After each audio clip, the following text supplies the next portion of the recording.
in that I have seen a reduction in that diabetic treatment. I have seen better control of blood sugar levels. I have seen a reduction in the amount of tablets that people take, people who have had heart attacks and coronary bypass and ischemic heart disease, who are taking up to 16 tablets a day. That has been cut down in a matter of a month to half the amount. Wow. With an increase in their exercise tolerance. That is phenomenal. I mean, that is something that I have monitored and I have looked at very carefully, because to reduce people who have heart problems and hypertension and diabetes, which there are a lot of people with these things, and what is happening is a lot of younger people are getting these things. They are getting affected by the lifestyle they live and what they eat. They are not watching also what they excrete. And you've got to excrete all the toxins from your body. And I would like to mention here and give a little story about Professor Dennis Burkitt, who brought this to light in 1973 at the Royal College of Surgeons in Ireland, where he presented a talk when he was being honored by the college with his fellowship. And I can't remember if it was 73, it might have been 1970. And I was an usher at that meeting, and Dennis Burkitt did his research by going to a village in Africa where he photographed 5,000 to 10,000 samples of fecal excretion every morning, measured it, weighed it, and got a standard for it.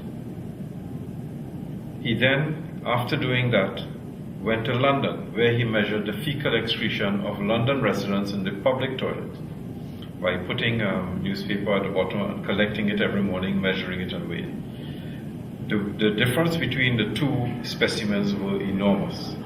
The average African specimen from the villages that he went to weighed 2.5 pounds. It was tapered at both ends, dark brown in color, of a firm consistency, and they excreted what they ate that was toxic to them. In London, 3 marbles were excreted in the toilet. They were bright yellow in color, sometimes blood-stained, and passed under great duress. Quite unlike the Africans, who just went and stooped down in their fields and did what they had to do, covered it and went and washed off in the river. Natural water courses. Natural water. And he then discovered this was the reason why Europeans, in temperate countries in particular, and in England, had a high incidence of appendicitis, Crohn's disease, ulcerative colitis, lymphoma of the bowel, cancer of the bowel, and all these these things were related now to their diet and their lifestyle. And this, as far as I'm concerned, as far as I have seen and experienced, has led to enormous research in the world. Because Dennis Burkitt encouraged Kellogg's to make bran.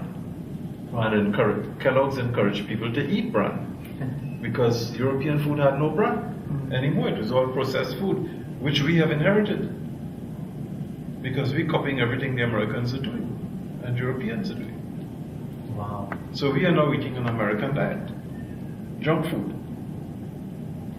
No bran. Wheatgrass replaces all these. I have found that the wheatgrass has increased people's fecal excretion, has reduced their tablets for cardiovascular disease and diabetes, have increased the better control of their diabetic situation, and the patients are feeling better. Now in my practice, I don't treat numbers, I treat people. When you come and tell me you're feeling better and you're functioning better, I am pleased. I'm very pleased with that, and I have experienced that with wheatgrass, which also has antioxidants that will protect you from free radical damage and DNA damage. These are identified and proven by research in Tokyo and in Texas. Jay, that was like some an immense amount of information from Dr. Mathura. One thing he spoke about is, well, clearly was excretion, right? And the cleaning of the colon. From your standpoint, apart from the wheatgrass, I mean, how important is that, and from your experience, how important is the cleaning of the colon?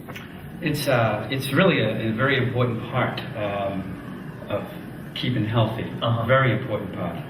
What we have here is a situation called auto-intoxication. Okay, when you have food, fecal matter that's not moving through properly, that's being congested in the colon area, what's happening is it's fermenting and rotting in the system, and it's creating a lot of problems and what we call as an auto-intoxication. The colon absorbs basically water.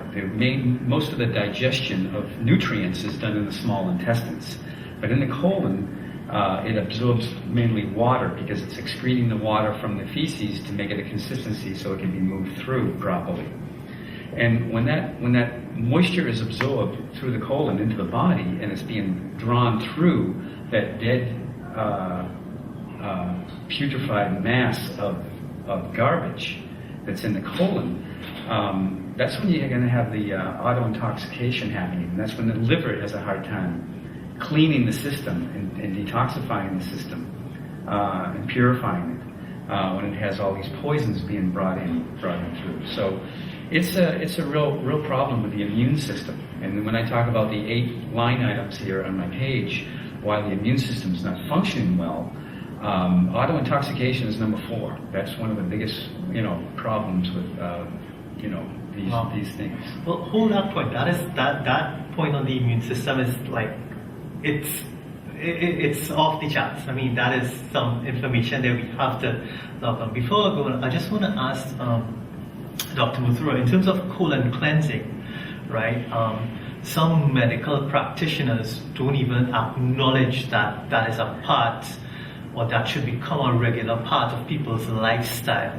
From your standpoint, as also being in the field there, what is your point of view in terms of cleansing the colon? Well, one thing about the wheatgrass is, unlike other products that go into colon cleanser and send you to the toilet 22 times a day and everything, this doesn't do that. This is a natural way of cleaning your colon. It does not give you diarrhea and have you staying away from work and all that. It's easily controllable. It is not, once you take it the way it's meant to be taken, it's not going to run you out. Okay. And that's why one of the reasons I like wheatgrass, because it does not interfere with people who are working and who need to work and get on with their lifestyle. Okay. The other thing is the wheatgrass, as Mrs. Prendergast says, it helps you to control your diet. Wow. It gives you the essential nutrients that you need. It gives you essential amino acids. I think it has 17 or 20 essential amino acids. Yeah. And now the essential amino acids are amino acids. They are called essential because you can't make them yourself. And those you have to get in your diet. Now, wheatgrass has 17 of them. And if you're getting 17, you're replacing building blocks that you need in your body every day for enzymes, particularly for hormones, for maintaining what they call maintaining the internal homeostatic mechanisms in your body to keep a right pH and a right pressure between cells. Right. So I don't want to go too scientific. And you also encourage your body to detoxify your liver, for example. So in a nutshell, could we safely assume that the concept of cleansing and that process of cleansing, and let's say people who have constipation and then, people in their 60s, 50s around there, sometimes they have a lot of different health disorders, but together they have constipation, high blood pressure, diabetes. Would it be safe to say then that the cleaning of the colon is something very important in bringing back someone's health who has had probably a degenerative disease?